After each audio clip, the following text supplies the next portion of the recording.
Welcome to the latest update program. The topic of discussion is National Workshop on Promotion of FPOs. Recently, a one-day national workshop on formation and promotion of farmer producer organizations was organized.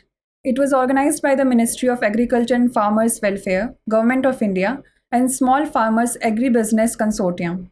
The technical sessions of the workshop were flagged off, wherein the status of the scheme and the roadmap for major indicators were shared.